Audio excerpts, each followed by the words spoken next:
Be ready. Start. Mr. Deputy Speaker, Sir, I support this budget and also I would like to congratulate the Honorable Prime Minister for presenting an unique budget in which attention has been paid to every section of society. Facilities have been provided to all sections of our people, including the working class, middle class, professionals, Harijans, and Adivasis.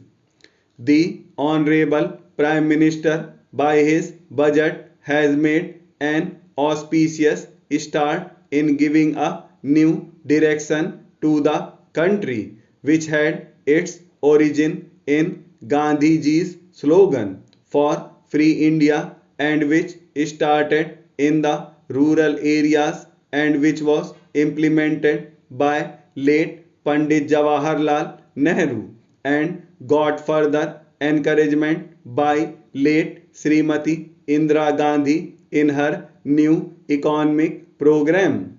That is why the Honorable Prime Minister began his budget speech by stating that our chief aim is to eliminate poverty and to build a beautiful, modern, progressive, and a stable economy. I heartily congratulate him on behalf of my countrymen and myself. He said that 90% of our economy is dependent on agriculture. And in the second line, he said that agriculture is the bedrock of our economy. In order to eradicate poverty, it is absolutely essential to develop the agricultural sector. He has assured the people of the country who belong to a country which is primarily agricultural that the development would begin from the rural areas and not from the urban areas. The honorable members have expressed their views on agriculture. The Honorable Prime Minister has said that remunerative prices will be paid to the farmers and that he was committed to ensure supply of more water, electricity, fertilizers and seeds and to provide more loans to the farmers. It is in itself an important achievement that the Honorable Prime Minister of the country has declared in the whole House that he is committed to the development of India and a beginning is being made in this direction.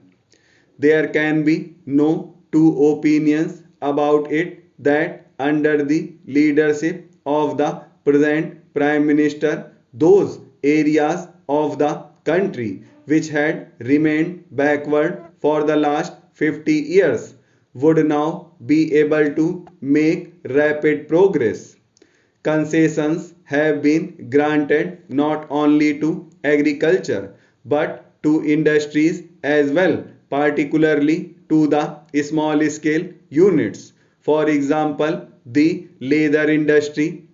In case of plastics, textiles, dhoti and sulab saris, excise duty has been reduced to 60%. Apart from it, he emphasized that the defense build up in the world today is one of the reasons for international tension. In this situation, we are also trying to strengthen our defense. In this regard, he said that in the current situation, highest priority has been given in the year 1987-88 to maintenance of tempo of the ongoing schemes and to ensure the security of the borders.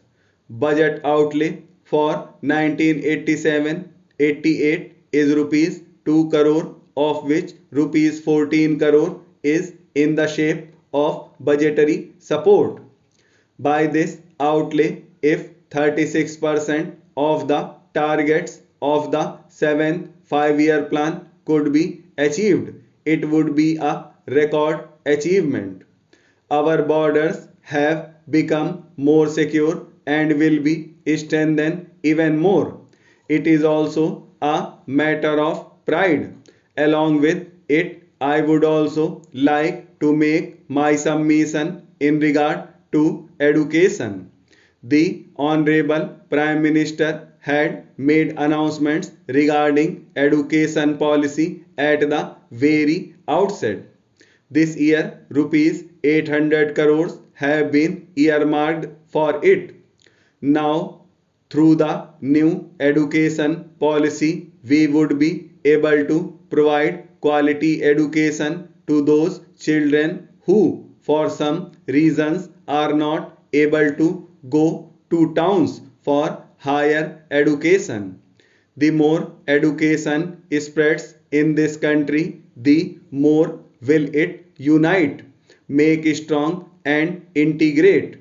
Until we inculcate spirit of nationalism in our children, our country cannot make progress. Hence, I would request you to adopt a system of education by which we build national character of our children. Hence, our education policy should be such which would build the character of the children, and the thing should be emphasized. Today, we see that the state of our primary education in the rural area is very miserable. The buildings of the primary schools have fallen to the ground, and the children study under the shade of trees. The schools remain closed during the rains and the winter season, and in most of the schools, the teachers do not even attend schools regularly. When I went to my constituency during the elections, a little child asked me a question in a very simple language, which though would make one laugh if taken lightly, but the depth of it can be gauged only after listening carefully to what he has said. You can easily infer from it that even a little child knows that the teachers do not attend schools. It is a very serious matter and it should be given due consideration. Such laws should be framed so that there could be maximum spread of education in the rural areas.